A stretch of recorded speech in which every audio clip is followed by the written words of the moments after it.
I have a full-time job, a YouTube channel, and a life, shockingly enough. And that means I don't have a ton of time. So I'm gonna show you 3 hacks that you can religiously set your clock by that will help you speed up or just be successful in the seed starting process. Before we get into the 3 hacks, you want to make sure you prepare properly and you have everything kind of set up the way it needs to be. So number 1 is you wanna make sure you have the proper supplies, equipment. Obviously seeds, lights, heat mats when applicable, not always applicable. You also have your soil itself. Now, if you're particularly busy, what you can do is just get the pods, and those pods are perfectly packed and they just grow with some water, much cleaner, no gnats, easier to actually water, I find as well. I will warn, the Jiffies with the nylon netting on the outside, however, those most definitely do not degrade. They will be in your life forever and you cannot divorce them once they're there. So keep that in mind. There are cotton ones though, and the cotton ones, they come coconut coir ones, and I think there's peat ones as well. I know for sure there's coir ones. Those most definitely do degrade and they are usually gone within like a year or 2. I don't see them again. So that is definitely an option. That is something I was pretty religious about for a majority of my gardening life up until pretty much I started doing YouTube and you guys started asking for different ways to do things. If I had it my way, I would go back to that direction. The other thing you want to make sure you come equipped with is the right state of mind. And one way to get to that is making sure you take care of yourself. And that brings me into today's sponsor, which is Ritual. Ritual is a company that sells a wide variety of different vitamins and supplements, from prenatals, which is one of my faves, all the way to probiotics, another one of my faves, and even stress relieving herbs. And for New Year's, they actually have a special limited time sale for 30% off. You can go to www.ritual.com/gardeningcanada30 to get that if you like. Symbiotic Plus is $37.80 right now, and it usually is $54. And the prenatal now is $27.30. However, it used to be $39. So if you want to be healthy in the new year, get a pretty sick discount of 30%. If you simply just want to join me on my health journey that I'm continuing here into 2025, then make sure you hop on board. I will pop a link to this down here. There's a QR code if you want to hit that,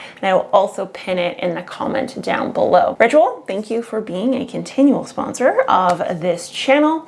I know that many of the geek crew enjoy it. I personally enjoy it, and I love the way that your guys' stuff makes me feel. So let's get into the hacks for seed starting. Hack number 1 is the power of prep. Now, this can come in many different shapes, forms, and sizes, but a fail-safe for prepping properly is to actually soak the seeds. Now, this can be done literally in a glass or jar of water. You pop the seeds in, or it can be done in cheesecloth, paper towel, you name it, that is moistened and then put inside of a Ziploc bag. Now, if you go that route, I would encourage you to actually put it under a light and or in a nice sunny window, because things can get a little bit leggy if you don't.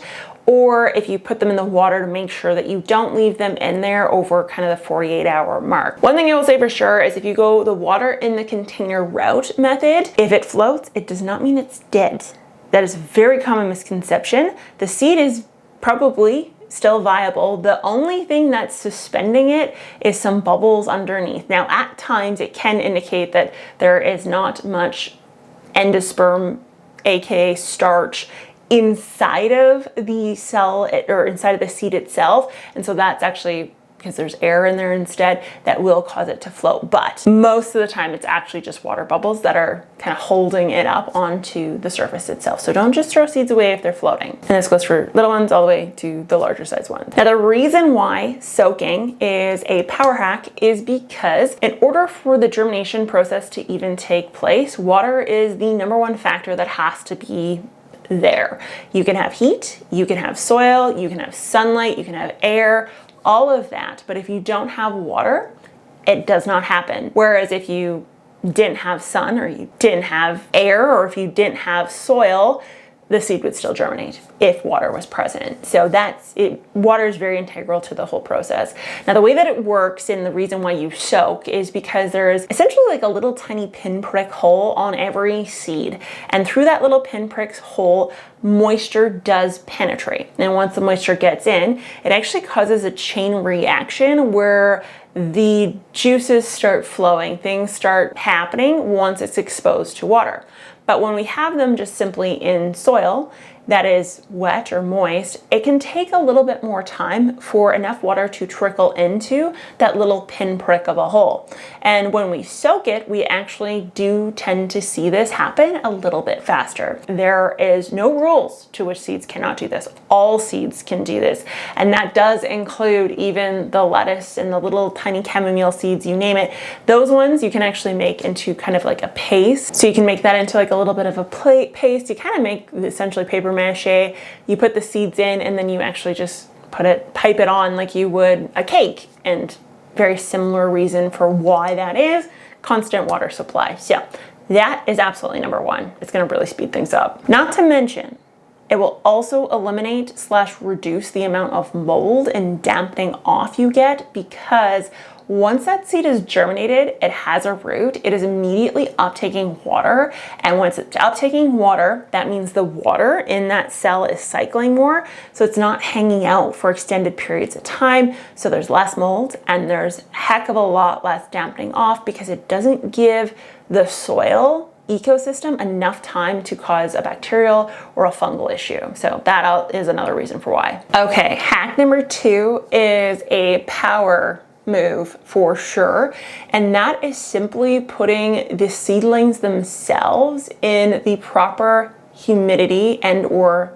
conditions. So after we pre-soak, we're going to plant said seeds normally, but we want to put a dome over top. And yes, people say if you put the dome over top, you'll end up with mold. You can if you don't do it correctly, but if you leave the dome on just until you get some cotyledons, maybe a first true leaf, and then remove it, you will see substantial benefits, because your plant is respiring at all times, even when it's in that little cotyledon stage. And because they're so fragile, they're very sensitive to changes in the humidity that they are exposed to. And typically speaking, more humidity is better because it's less stress on the plant, because there's less water loss. And when we have just a tiny little taproot to begin with, there's not much water that can be uptaken by just that little single bit, and therefore it can dry out quickly. And of course, there's a balance here. If you let it dry out too fast, you're gonna have sad plants that can't uptake or keep up. And then if you leave it on for too long, you'll end up with mold, of course. Definite hack is to actually leave the dome on, or use like plastic wrap, anything that's going to keep the humidity in but let sunlight through for that first period of time. I would say 2, maybe 3 weeks, hugely beneficial. Now, the other power move you can make if you didn't want to go the route of making sure that they were soaked, and you didn't want to go the route of putting the dome or some sort of plastic in place to kind of encapsulate the entire seed starting setup, would be to actually use a yogurt maker. Now, I am doing a video on this. It is coming out this week. It's actually going to be the video after this one. And I'm going to show you how to use a yogurt maker to actually speed up the process of getting your seeds going without a heat mat or the pre-soaks or anything else like that. And that would be another move. And again, that one actually comes down to the moisture combined with the heat, combined with the humidity. It's kind of a 3-for-1 there. So yogurt maker would be the other way to do this. Now, if you go the route of the dome, you can also place a heat mat underneath it. And this will again help increase the overall humidity. The warmer the air becomes inside of that dome, the more moisture it can hold on to. And so that is another route you can go. But right now you guys are starting so early, if you are starting a number of seeds, that you could get away without a heat mat for most plants. There's some flowers where I would question whether or not you should maybe use it, but for the most part you would be okay. But if you're doing this as a speed method and you're watching this and it's closer to the season and you miss the mark on some plants, definitely consider the heat mat. But once everything is germinated, again, when you remove the dome, you remove the heat at the same time. You do not leave it on for extended periods of time. Promise you, you'll thank me for that later, because leaving the heat mat on, you get some very leggy, long plants. Okay, before we get into the last hack, I do want to give you some pointers when we're kind of at that stage. Number one is to put an alarm in your calendar for every second day to remind you to at least stare at said plants. Ideal world, you have them all in the same spot, so the same room, and you check them at the exact same time every second day.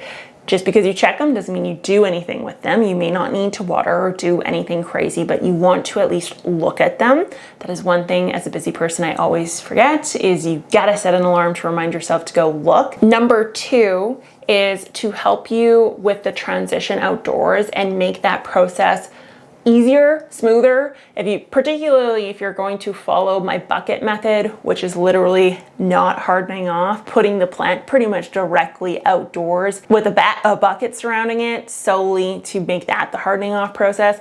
If you want to go that route, because again, you're busy, which is what I am. I have a full-time job. I'm not running plants in and out for an hour. I'm not going to run them out in the morning and then come home at lunch. Like, that's not happening. So because of that, I just don't harden off. I use the bucket method, but prior to the bucket method, I do expose the plants to cooler temps as well as fans. So everything's in the basement, which to begin with is cooler, and this encourages a little bit of a stronger plant, or a plant that is used to conditions that are Canadian, if you will. The other thing is the fan itself. Now, these two factors will help the plant gauge what pace it needs to go for it to uptake water and nutrients as needed based on how much water it's losing and how much stuff it's utilizing, if you will, because a big factor is how quickly moisture is lost from the leaves. And when things are cooler, we tend to lose more or less. And then if we end up with air movement, we tend to lose more. So we kind of want to strike that balance.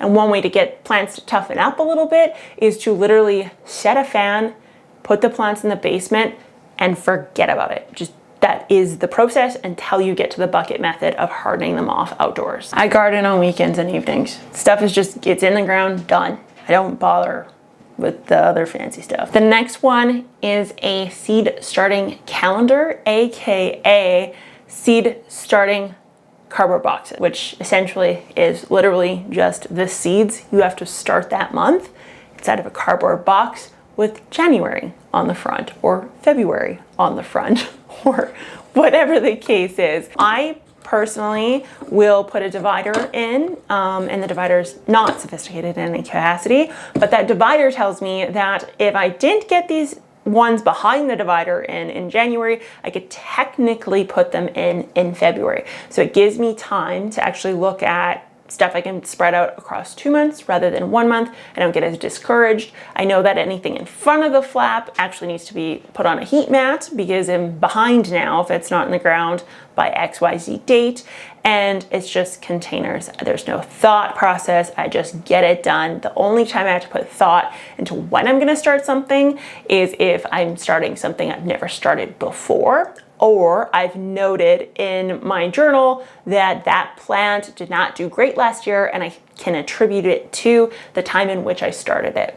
And then I make the adjustments as necessary. It takes the thought work out of it. Now, if you didn't want to do that and you just want me to tell you what to do, which if you listen to what I say, I mean, bless your heart, you probably need therapy. You're gonna wanna check out this video right here because this is what you need to start in January, and that is what Google says to watch. There are overlords. One day they will be your bosses, so you might as well listen to what they have to say now. I'll talk to you guys next time. Bye.